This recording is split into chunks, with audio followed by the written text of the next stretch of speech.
শুভ সন্ধ্যা এবং নমস্কার বন্ধুগণ। আজকে আরেকটি বিষয় নিয়ে আপনাদের সামনে হাজির হয়ে গেলাম। একটা সবজির বিষয়, যে সবজিটা খেলে দেহের জন্য ভালো হয়, শরীর ঠান্ডা থাকে, ঠান্ডা রাখে, মন ভালো থাকে, এটার সাইড এফেক্ট খুবই কম। আপনারা ঘরে রাখতে পারেন রান্না সবজি হিসাবে। ঘরের যে রন্ধনশিল্পী আছেন ওনাকে যদি এনে দেন, উনি বিভিন্ন অনেক রকম, হয়তো এটা সবজি হিসেবে রান্না করতে পারে, ভাজি করতে পারে। এটা বিশেষ করে কয়েকটা কেউ চিংড়ি মাছ দিয়ে রান্না করেন, কেউ ইলিশ মাছ দিয়ে রান্না করেন, কেউ নোনা ইলিশ দিয়ে রান্না করেন, যে যেটা পছন্দ। তবে ঘরের যে যিনি রন্ধনশিল্পী, কারোর মা, কারোর বোন, কারোর স্ত্রী, যিনি রান্না করেন, উনি যদি একটু মনোযোগ দিয়ে রান্না করেন, মনটা যদি ভালো রাখেন, ঘরে যদি ঝগড়া না হয় আর কি, তাহলে একটা সবজি দিয়েই খাবার হয়ে যায়। এটা আমি আমাদের ঘরেও মাঝে মাঝে রাখি। এটা আমার শরীরের জন্য খুব ভালো, এই জন্যে রাখি আর কি। এটা সাইড এফেক্ট খুবই কম। এটা সাইড এফেক্ট শুধু একটা, অতিরিক্ত খাওয়া যাবে না। আর একটা সাইড এফেক্ট থাকতে পারে, সেটা সকলের ক্ষেত্রে না, এটা খুব মিনিমাম না, এটা খুব সামান্য কয়েকজন হতে পারে। ওইটা একটা বিশেষ অ্যালার্জি থাকে, ওই অ্যালার্জির সাথে অ্যাডজাস্ট হয় না। সবজিটার নাম বলে আপনারা নিশ্চয়ই তখন অপেক্ষা করছেন, সবজিটার নাম কি? এটা হলো চাল কুমড়া। আমরা জেনেছি, আমরা যখন স্কুল কলেজ জীবনে পড়েছি, চাল কুমড়ার, চালে ধরে যে কুমড়া, চাল কুমড়া, সে চাল কুমড়ার কথাই বলছি আজকে চাল কুমড়ার সুবিধাগুলো, অসুবিধার কথা বলছি। অসুবিধা খুবই কম, বা অপকারিতা খুবই কম, উপকারটাই বেশি। প্রথম যেটা বলবো, আমরা খাওয়া হজম হয় না। এটা হজমের ক্ষেত্রে খুবই সহায়তা করে আমাদের।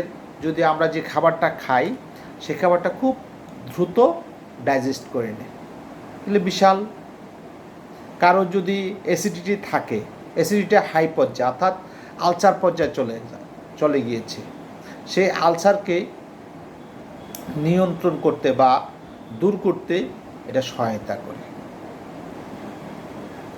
চাল কুমড়া আমাদের দেহে যে ফুসফুস আছে, ফুসফুসের যদি কোনো সমস্যা থাকে, সেটাকে কন্ট্রোল করতে সহায়তা করে, প্লাস ভালো রাখার জন্য, ফুসফুস যাতে ভালো থাকে সেটাও করে থাকে। আর আরেকটা জিনিস আমি বলি, যে শরীরের আমরা এনার্জি, অর্থাৎ শক্তি যোগাতে খুব সহায়তা করে। তাইলে আমরা অনেকগুলো দিক পাচ্ছি। সবচেয়ে বড় দিক, যে শক্তির জন্য আমরা অনেক কিছু খরচ করতে হয়, দুধ, মাংস, হ্যাঁ, অনেক। আমরা 1 কেজি গরুর মাংস 1000 টাকার উপরে, 1 কেজি খাসির মাংস 1200-1400 টাকা, মুরগি অনেক টাকা। তাহলে একটা চাল কুমড়া যদি আমরা ঘরে রাখি, একটা চাল কুমড়ার দাম খুব বেশি না। চাল কুমড়া যদি রাখে, তাহলে ওটাকে আমাদের শক্তি যোগায়, পাশাপাশি কি আরও কয়েকটা সাইড ভালো রাখে।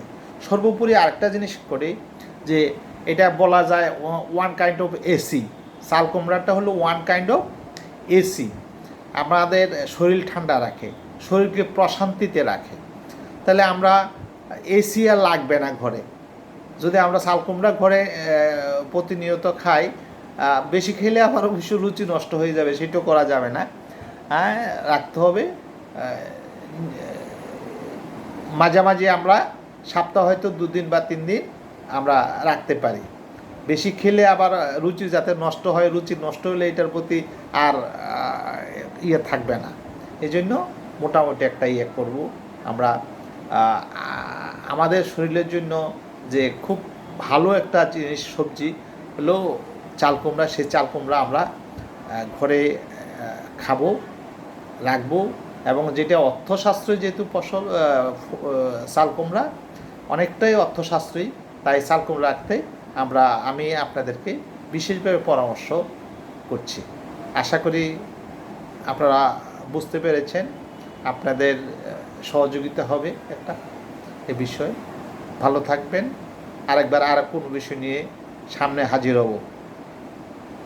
শুভ সন্ধ্যা, আবারও নমস্কার। ভালো থাকবেন, নমস্কার।